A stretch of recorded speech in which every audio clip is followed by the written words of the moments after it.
The silent cry the bridge of the human patrol vessel Iron Will hummed with quiet efficiency as it drifted through the outer rim of the Arcturus sector.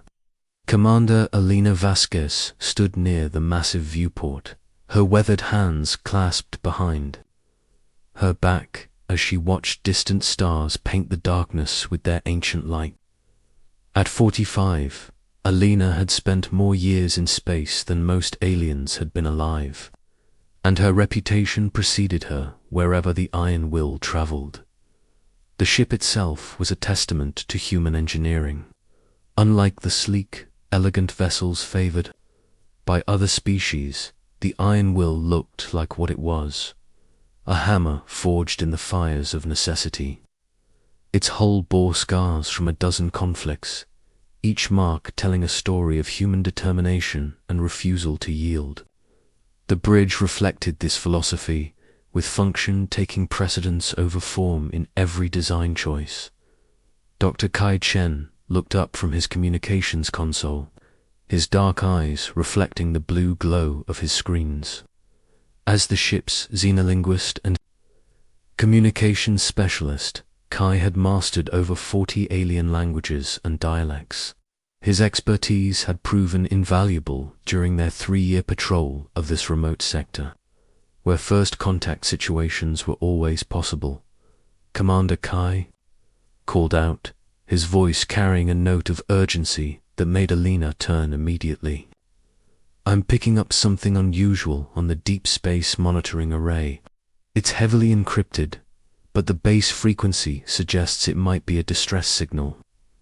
Elena walked over to Kai's station, her boots clicking against the metal deck plating.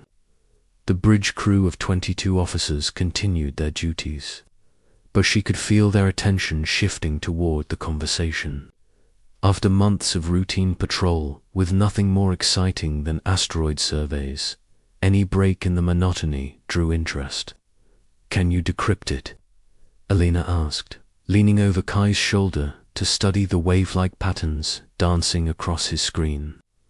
"Working on it now," Kai replied, his fingers flying over the holographic interface. "The encryption is sophisticated, but I'm detecting linguistic patterns that don't match any known galactic languages in our database.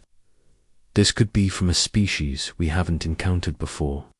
Lieutenant Zara Okafor, the ship's tactical officer, turned from her weapons control station. At 28, Zara was the youngest senior officer aboard, but her quick mind and steady nerves had earned her the respect of the entire crew. Her ancestors had come from Earth's African continent, and she carried their warrior spirit with quiet pride. "Commander, if it's a distress call from an unknown species, shouldn't we be cautious about responding?" Zara asked. "We're alone out here, and backup is 8 days away at maximum burn." Elena nodded approvingly. Zara's caution was well-founded. Humans had been active in galactic affairs for only 30 years, and they had already earned a reputation that made other species nervous. Most aliens thought of Earth as a death world, a planet so hostile that only the most violent and aggressive species could have evolved there. The fact that humans had not only survived but thrived on such a world made them objects of both fear and fascination throughout the galaxy.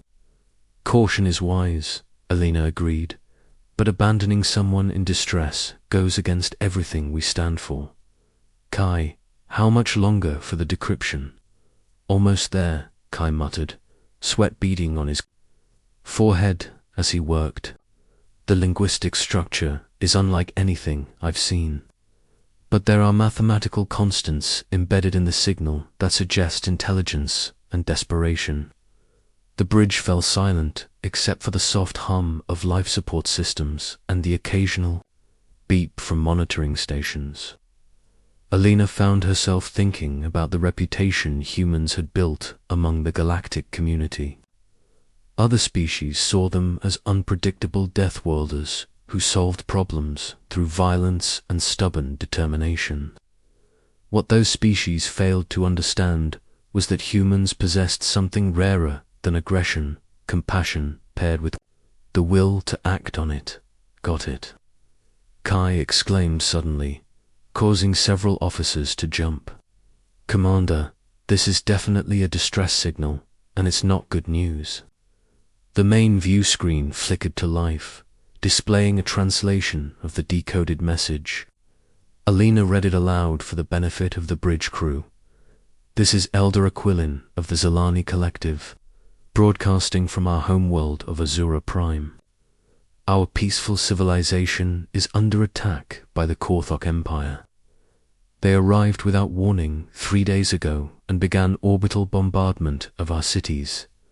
Our people are dying. Our children are crying. We have no military, no weapons capable of resisting their assault. If anyone receives this message, please help us. We are a people of water and peace. We have done nothing to deserve this fate. Time grows short. Our transmitters are failing. If no one comes, we will be extinct within days. Please, someone, anyone, help us. The bridge fell into complete silence. Alina could see the effect the message had on her crew. Their faces showed a mixture of anger and determination that she recognized from humanity's own dark history. Humans knew what it was like to face extinction, to watch helplessly as bullies destroyed everything they held dear. Kai, can you pinpoint the source of this transmission? Alina asked, her voice steady despite the fire building in her chest. Already on it, Commander. The signal originated from a system approximately 18 hours away at maximum burn. I'm also picking up energy signatures consistent with a large fleet in that area.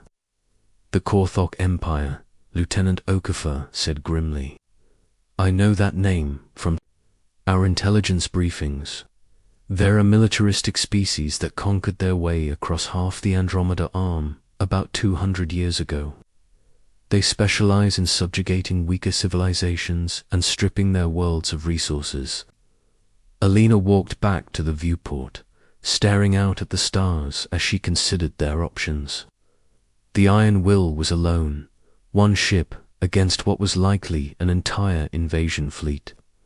Military doctrine suggested they should report the situation to Earth, command and wait for reinforcements.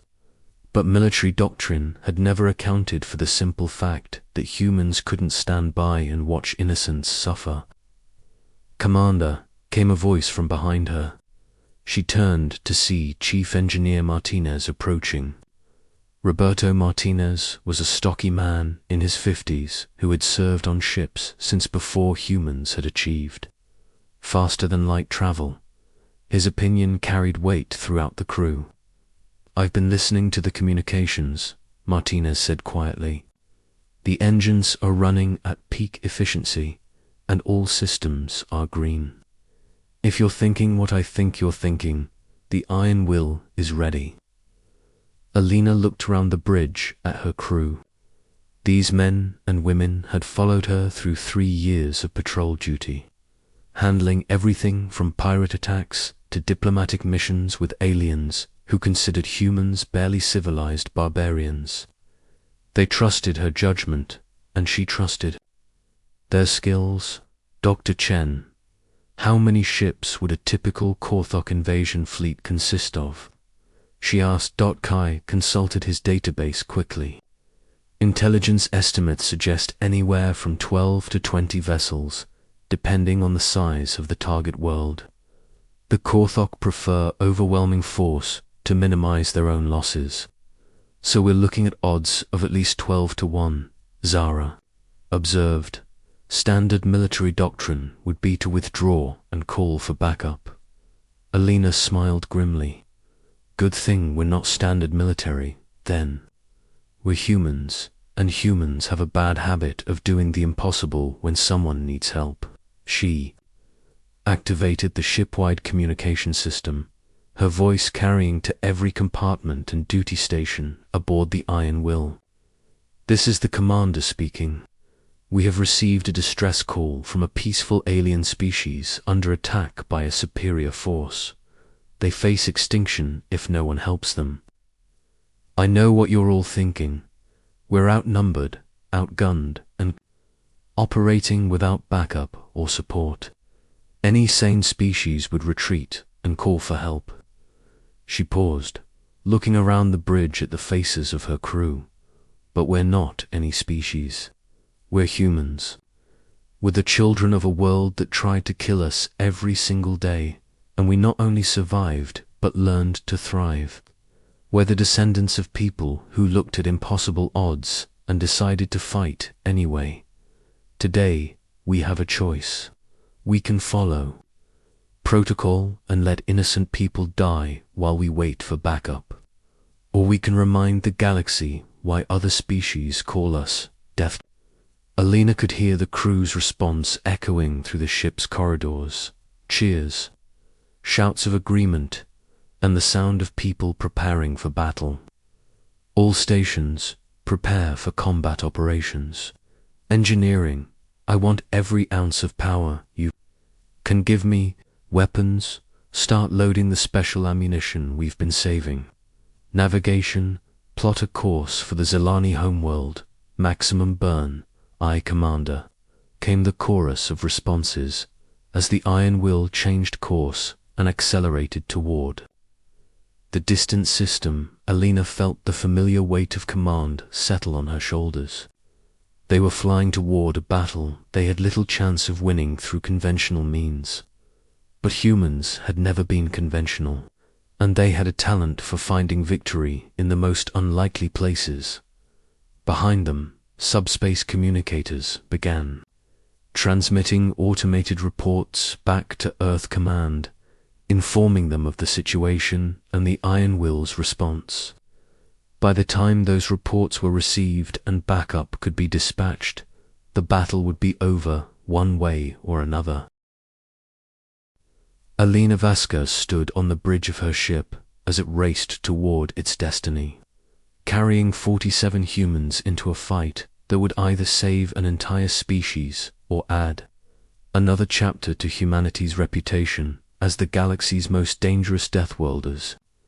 Either way, they would face it together, as humans always had, with courage, determination, and an absolute refusal to abandon those who needed their help. The stars ahead grew brighter as the Iron Will pushed through space, its engines glowing like controlled suns as it carried Earth's children toward another impossible battle. In 18 hours, the galaxy would learn once again why you should never threaten innocence when humans were watching. Thunder and lightning. 18 hours later, the Iron Will dropped out of hyperspace at the edge of the Azura system, and Commander Alina Vasquez felt her blood turn to ice at what she saw on the main view screen. The Zelani homeworld hung in space like a wounded jewel, its beautiful blue-green surface marred by the angry red glow of fires visible even from orbit. Surrounding the planet like vultures circling dying prey were 16 Korthok warships, their dark holes bristling with weapons as they continued their systematic bombardment. "My God," whispered Dr. Kai Chen from his communications station. "They're not just attacking military targets.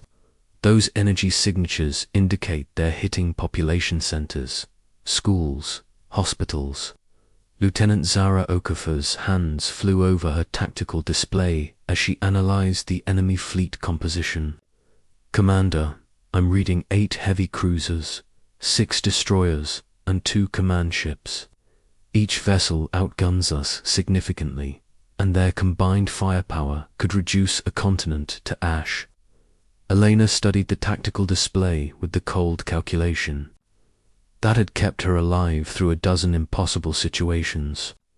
The Korthok ships were arranged in a standard orbital bombardment formation, confident in their superiority and completely unprepared for any resistance. Their sensors probably hadn't even detected the Iron Will yet, hidden as it was behind the system's outer asteroid belt. Kai, Any response to our hails to the planet's surface? Alina asked. Weak signals from several underground facilities, Kai replied, his voice heavy with emotion. The Zilani are hiding in whatever shelters they can find, but their infrastructure is collapsing. I'm estimating they have maybe 6 hours before the bombardment breaks through to the deep ocean cities, where most of their population lives. Chief. Engineer Martinez appeared on the bridge, carrying a datapad and wearing the grim expression Alina had learned to associate with impossible engineering challenges. Commander, I've been running calculations on our ammunition stores and power output. In a straight fight, we might be able to take down 2, maybe 3 of those ships before they overwhelm us. Alina nodded. She had expected as much. The Iron Will was tough, but it wasn't a miracle worker. However, humans had survived on Earth not by being the strongest or fastest predators, but by being the most adaptable and creative. When facing impossible odds, they didn't fight fair, they fought smart. Roberto, how long would it take to modify our mining charges into ship killers? She asked. Martinez's eyes lit up with understanding. Give me 2 hours, and I can turn our entire mining equipment stockpile into the most devastating improvised weapons this sector has ever seen. Zara, pull up everything we know about Korthok military doctrine and psychology, Alina ordered. I want to know how they think, how they react to unexpected situations. Lieutenant Okafor's fingers danced across her console. Korthok strategy emphasizes overwhelming force and intimidation. They're used to enemies that surrender quickly or flee when faced with superior numbers. Intelligence reports suggest they have little experience with asymmetric warfare or unconventional tactics. Alina smiled grimly. Asymmetric warfare was humanity's specialty. Humans had been fighting larger, stronger opponents since they first picked up rocks to defend themselves from saber-toothed tigers. The principles hadn't changed much in the intervening millennia. All right, people, here's what we're going to do, Alina announced. We're going to give the Korthok a lesson in why you should never underestimate a species that evolved fighting everything on their planet. Over the next 2 hours, the Iron Will became a hive of activity as the crew prepared for battle. In the engineering sections, Martinez and his team worked frantically to convert mining equipment into weapons of war. The mining charges designed to break apart asteroids were reconfigured with proximity sensors and enhanced explosive yields. Magnetic grappling equipment was modified to deploy these improvised mines at high velocity. In the weapon bays, the crew loaded every piece of unconventional ammunition they could find. Electromagnetic pulse mines, chaff canisters designed to confuse sensors, and even modified cargo containers filled with ball bearings that would act like massive shotgun shells in the vacuum of space. Dr. Chen worked with the communications team to monitor Korthak fleet transmissions, learning their tactical frequencies and command protocols. What he discovered was both disturbing and useful. Commander, he reported, the Korthok aren't just committing genocide for resources. Their intercepted communications suggest they're doing this for sport. They're making bets on how long it takes to break through to the underwater cities. The temperature on the bridge seemed to drop several degrees. Alina had seen many forms of evil during her career, but casual genocide as entertainment represented a new low. She looked round at her crew and saw her own disgust reflected in their faces. Then let's make sure they lose their bets, she said. Quietly, the Iron Will moved silently through the asteroid belt, using the space rocks as cover while approaching the Korthok fleet from an unexpected angle. Alina had chosen to attack from the planet's shadow. where the massive world would mask their approach and make it difficult for the enemy ships to coordinate their response. "All stations, prepare for combat," Alina announced. "Remember, we're not trying to win a fair fight. We're trying to save lives and send a message. Hit fast, hit hard, and make every shot count." The first indication the Korthok had of human presence was when 3 of their destroyers simultaneously exploded in brilliant fireballs. The modified mining charges, accelerated to incredible velocities by magnetic launchers, had struck their targets before the enemy sensors could even detect incoming threats. The improvised weapons tore through Korthok shields and armor like tissue paper, their enhanced explosives designed for breaking apart asteroids proving devastatingly effective against warship hulls. Admiral Vextar, commander of the Korthok fleet, stared in shock at his tactical display as warning alarms screamed throughout his flagship. In 30 years of conquest, he had never seen anything like the weapons that had just destroyed 3 of his ships. "Report," he snarled at his tactical officer. "Unknown contacts approaching from planetary shadow," came the panicked reply. "I'm reading only 1 ship, but the weapon signatures don't match anything in our database." "1 ship?" Vextar's 4 eyes bulged in disbelief. "1 ship just destroyed 3 of our destroyers." Before his officer could respond, the Iron Will burst from behind the planet like an avenging angel, its weapon ports glowing as it unleashed everything in its arsenal. Conventional missiles streaked toward Korthok vessels, while electromagnetic pulse mines detonated among the enemy formation, disrupting their communications and targeting systems. The modified cargo containers full of ball bearings spread clouds of high-velocity projectiles that shredded sensor arrays and weapon mountings. But it was the human tactics that truly shocked the Korthok. Instead of engaging in the stately long-range duels favored by most spacefaring civilizations, the Iron Will dove directly into the enemy formation, using its superior maneuverability to stay close to the larger, less agile Korthok ships. At point-blank range, human weapons found gaps in enemy armor and exploited structural weaknesses with surgical precision. Elena's smile was as cold as the vacuum of space.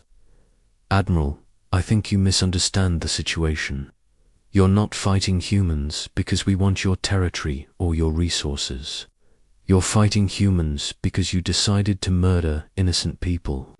For entertainment, that makes this personal." She gestured, and Admiral Vextar's tactical display lit up with new contacts. 3 more human ships had just dropped out of hyperspace at the system's edge, backup that Alina had called for hours earlier using subspace communications. "The ships arriving are my reinforcements," Alina continued. "But honestly, Admiral, I don't think I need them. Your fleet is already broken, your tactics are predictable, and your crews are demoralized. The question now is whether you want to withdraw with what's left of your ships, or whether you want me to demonstrate why every species in this galaxy fears humans when they're truly angry." Admiral Vextar looked at his tactical display and felt something he hadn't experienced in decades. Genuine fear. The human fleet approaching consisted of only 4 ships total, still vastly outnumbered by his remaining forces. But after watching 1 human vessel destroy half his fleet using improvised weapons and impossible tactics, he no longer felt confident about those odds. More importantly, he had begun to understand something about humans that his species' intelligence files had missed. They didn't fight for conquest or resources, they fought for principles, and beings who fought for principles were far more dangerous than those who fought for profit. "All Korthak vessels," he announced over his fleet frequency, "prepare to withdraw from the system. As the surviving Korthok ships limped away from Azura Prime, Alina opened communication channels to the planet's surface. The response came immediately, hundreds of voices speaking in the musical language of the Zilani, their words overlapping in a symphony of gratitude and relief. Dr. Chen worked quickly to translate the flood of communications. "Commander, they're saying they've never seen anything like what we just did. Elder Aquilin wants to speak with you directly." The main screen shimmered, and Alina found herself looking at a being unlike any she had ever encountered. Elder Aquilin was clearly aquatic, with flowing fins and large, intelligent eyes that seemed to hold the wisdom of centuries. The skin shifted between blue and silver as emotions played across their features. Human Commander, Aquilin spoke in accented but clear Galactic standard. "Our people owe you a debt that can never be repaid. We are a peaceful species. We have no warriors, no weapons, no way to resist such brutality. Without your intervention, our children would have joined the silence of space within hours." Alina felt the weight of those words settle on her shoulders. This was why humans had earned their reputation as Deathworlders, not because they sought violence, but because they refused to stand by when violence threatened the innocent. "Elder Aquilin," she replied, "no debt is owed. What we did today, we did because it was right. The galaxy is a dangerous place, but it doesn't have to be a cruel one." As rescue operations began and the Iron Will's medical teams prepared to assist Zilani survivors, word of the battle spread across subspace communication networks. The story grew with each telling. One human ship destroying half a Korthok invasion fleet. Impossible tactics that turned mining equipment into ship killers, and a crew that chose to fight impossible odds rather than abandon innocents to genocide.